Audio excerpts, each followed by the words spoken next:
여러분의 소심한 아이는 혹시 집에서 부모에게 많은 짜증을 내고 있지는 않나요? 이번 영상에서는 소심한 아이가 대체 왜 집에서 그리고 부모 가족에게만 유독 그렇게 심한 짜증과 신경질을 내는지에 대한 이유를 알아보시죠. 그런 아이에 대해 이해가 되고 이해가 되면 오해가 풀립니다. 오해가 풀리면 우리 아이 훨씬 좋아질 수 있습니다.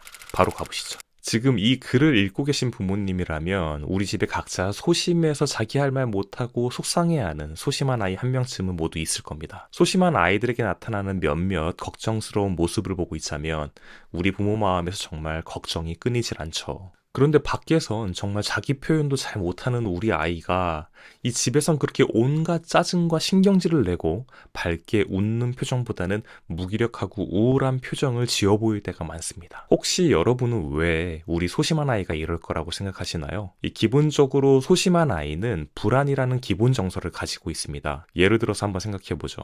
아이가 유치원 학교에 갑니다. 이 매슬로우 욕구 이론에도 나오듯 사람에게는 외적 욕구가 있고 내적 욕구란 것이 있는데 이 외적 욕구는 우리가 쉽게 말해서 먹고 입고 보고 하는 것들이죠. 즉 부모가 채워줄 수 있습니다. 그런데 내적 욕구라는 게 있어요. 사람은 어디에 소속되기 원하고 인정받고 사랑받기 원합니다. 그리고 우리 아이들은 성인보다도 더 이 또래 집단에서의 소속감을 굉장히 중요하게 생각하는 것 정도는 우리 부모님들도 모두 알고 계시죠. 그런데 소심한 아이들은 기관에 가서 자기가 같이 놀고 싶은 친구에게 먼저 적극적으로 다가갈 수 있을까요? 아니죠. 친구가 같이 놀자고 먼저 다가와 주기도 합니다. 때로는. 그런데 그 타이밍을 즉각적으로 그래, 같이 놀자 하는 말이 나오지를 못한 아이는 좋으면서도 잠시 머뭇거리기도 합니다. 이때 같이 놀자고 했던 친구는 오해를 해요. 아, 우리랑 같이 놀기 싫은가 보다. 이 정도만 해도 오히려 다행이에요. 소심한 아이는 친구의 부적절한 언행에 대응하지도 못하죠. 맞설 수 없겠다고 생각합니다. 자신에게 그런 힘을 느끼지 못하죠. 여러분, 제가 지금 소심한 아이가 학교에서 느끼는 감정들을 아주 몇 개만 추려서 이야기해봤습니다. 아이는 그렇게 내적 욕구를 또래 집단 사이에서 전혀 채우지 못하고 굶주린 채 느끼는 감정이 하나 있어요. 그건 바로 무력감입니다.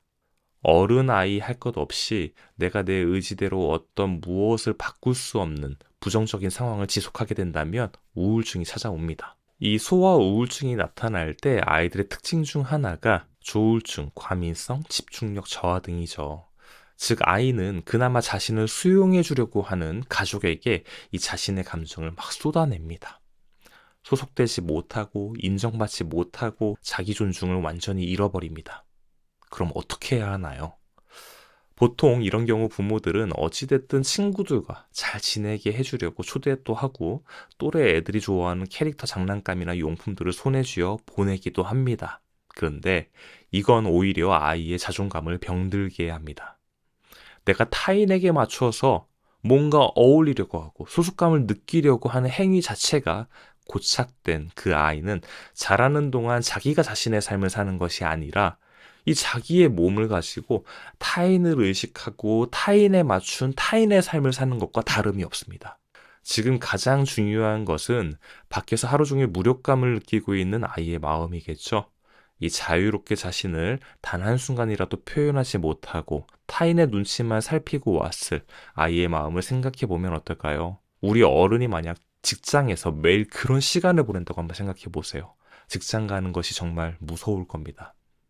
결국 아이가 지금 그토록 부모에게 아침부터 짜증과 신경질을 쏟아내는 이유는 소아 우울감 또는 그 전조 증상 때문이라고 아셔야 합니다. 원래 그런 아이는 없습니다. 결국 이런 아이의 자존감을 위해 사실 가장 중요한 것은 부모의 자존감입니다. 자존감 높은 부모는 아이가 교우 관계가 좋지 않으면 학교에서 따돌림을 당할 것이 두려워서 아이에게 어떤 조치를 해주지 않아요. 가장 먼저 자신이 좋아하는 것에 푹 빠지게 만듭니다.